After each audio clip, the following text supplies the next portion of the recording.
Matchers, ¿cómo están? Yo soy Natalia Guerrero de Match 99.3 en la Ciudad de México y el día de hoy estoy con una artista australiana que seguramente ustedes dijeron, ah caray, ¿quién es ella? Cuando empezó todo esto de la pandemia, porque seguramente escucharon su canción en TikTok. Hoy estoy con la creadora de Supalonely, Benne. Welcome to Mexico to Match. How are you? Thank you. I'm good. How are you? I'm fine. Thanks for asking. And Betty, I was telling to the matchers that are watching us and listening to us on the radio that Supalonely, it's your like best hit worldwide record, right? And it actually came up on a hilarious, ironic, perfect worldwide timing, because everyone was super lonely. But I got a question, and I want you to let us know if this song was made up before the pandemic, right? It was. And then it came up on TikTok, and then it get like a super boom because it matched perfectly to the time that we were all living. So what are your thoughts about that coincidence of life? Pretty wild that a song can be written like before a global pandemic and then like make so much sense during such a like huge world thing. I mean, it's crazy that people could relate to it in the time that like everyone was going into lockdown. It was like pretty weird. And it was a breakup song originally, so it kind of like took this whole different meaning, which I mean is like a really exciting thing about making music is that people can interpret it in such different ways. But yeah, I mean, just like how it rolled out was just insane to me and a surprise, but it was just super exciting that it all happened. And actually, it was meant to happen, it was meant to happen this way for you to get worldwide known, And before we get into your new album, your touring, because you're coming to Mexico, I want to know, and we want to know, who are you? Who's Benne? Benne, I am a 22-year-old singer, songwriter from Auckland, New Zealand, and I make indie pop music. And where does your love and passion for music comes from? Because you were supposed to you were on college and then you drop off, right? I did. Guilty. Talk to us about that time of your life. Everyone goes through that like dropout moment. I've always loved music and I've always loved writing and singing, obviously. But I mean, my mum is also a singer and my dad, I guess I grew up in a very musical, like loving family. So I think that I was always like loved music and loved the idea of being creative. And I think growing up in New Zealand as well had a lot to do with it. But it's really my dream job. And I'm just like hoping that it's going to just last forever because I don't want to do anything. It's going to last forever. And actually it depends on you, exactly. to give us music that comes from the bottom of your heart and like from who you are, because I think that whenever you do like real things, they're gonna last for long. So talking about that, you're a songwriter, that everything you do with music, it comes from who you are. I was listening to your EP Lychee and I realized that you wrote all your songs as well as on your prior album. Mm-hmm. Where does that inspiration comes from, or how do you make this possible? Okay, because you can have like co-writers that you do, but how do you work with them? How do you get along with someone else to say, hey, this is my idea, this is what I'm feeling? How do you work with someone else about what do you feel and what do you think? Well, I think like for me, like I like writing my lyrics, and so for the co-writers, a lot of that is like the production, so they're more doing the production and I'm doing my lyrics, so I luckily get to like say my own words, and I think that that's really important for me. But I mean, any kind of collaboration is like a little weird at the start because you're like, okay, how does someone share this experience of writing this like super personal song with me, like how am I going to do this with like, especially if you're working with someone new, it's kind of a weird kind of thing. But I mean, I guess it's like, as long as you're like comfortable with that person. And I mean, the songs that come out, obviously the sessions went well and it was all a good collaborative kind of positive experience for both of us because the song came out. I mean, that's a sign. But yeah, I mean, it's definitely weird. It's definitely weird, like kind of like being vulnerable and writing about like deep stuff with a producer that like you haven't worked with before. So yeah, but also just like choosing who you work with as well, like, and making sure that if you're gonna collaborate with someone, especially like if I'm gonna work with like a writer in the future, like I don't want to work with someone who's gonna try to write the song for me.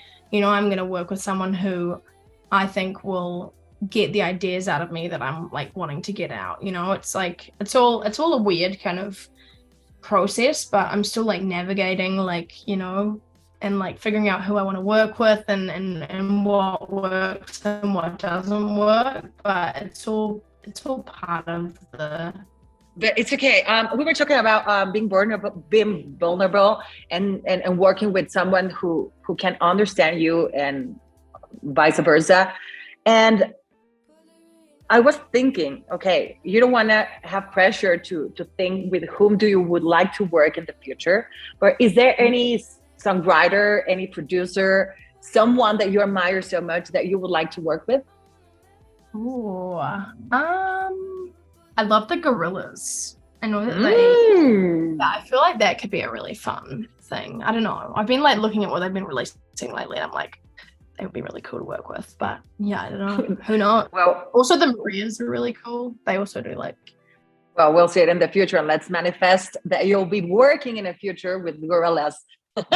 So we're now on the internet, and you'll be on October the 9th in Mexico City for a show. Are you excited? I am. I've never been in my life, and I've always wanted to come. Mexico City and Japan are two places that I've been wanting to go like to for the whole of the lockdown. So I'm very excited. Excited is an understatement. Like, and why Mexico? You know, because you told me that when you were on the lockdown, you said, I want to go to Mexico and to Japan, but what Mexico? I mean, I think it's like, it's just everything about it. It's like the art, the food.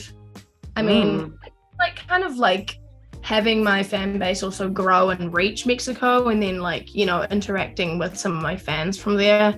I don't know. I just like, I guess I just want to like meet everyone, and everyone just seems so like cool, and I don't know. I think it's just the whole package, really. Mexico is the whole package. It's just the whole package, you know. And you're gonna love the food. You know, we have excellent food, and you're gonna love it. You have to taste everything you can from Mexico. I'm gonna. So, and what are you planning? Okay, I know you're on tour. Where are you at right now? I'm in LA. We were away. We came back last night. I gotta tell you something. My favorite song of Lychee is Marry Myself. I want you to talk to me about that specific song because it's, I don't know, I feel like quite related to it. You know, does it really happen to you, to someone else? No, it's never happened to me.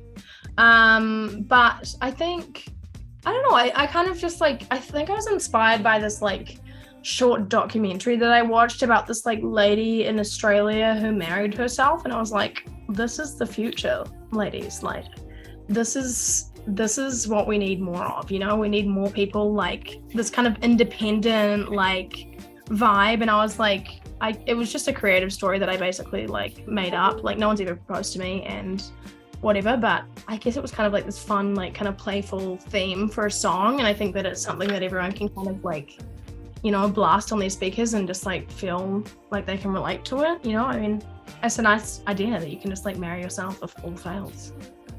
While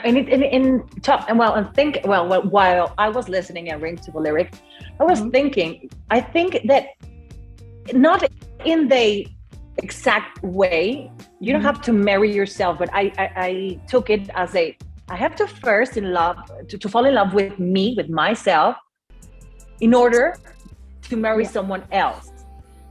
That's totally it. Do you think you're in love with yourself? No, but I am definitely like trying to get the whole self-love thing. Like, you know, I think it's a really important thing to do, is to sort out yourself and to, you know, like love yourself and to be happy with yourself by yourself. I think that that's like definitely something that like, you know, we don't think of enough. Am I frozen again? Benny, anything else you want to tell to your Mexican audience before you come up to your first show in Mexico? I think just look out for new music. I'm really excited for where it is going at the moment, and visually as well. I think, yeah, it's just an exciting time for me. Yes, it is. And we hope you can soak in all this inspiration from our country, you know, visually, because it's a super rich country. You're gonna love it. People are great. Food is amazing. So eat as much as you can. And we'll be there on October the 9th for your first show in Mexico. You're gonna crush it. So can't wait. I'm so glad to get to talk to you. You know, I actually didn't know to what kind of person I was going to encounter on this Zoom interview. And I'm so glad to see a girl quite grounded, passionate by music, and a person that is real to herself. Thank you. Because I can listen it through your music and through this conversation. It's been a little bit, you know, because of the internet, but hope we meet again in person anytime soon. Yes, thank you so much. Thank you so much, Benny. See you in Mexico. Bye-bye, matchers. Ella es Benny en México próximamente para que no se la pierdan. And thanks for being on Match, Benny. Bye-bye. Having me. Bye.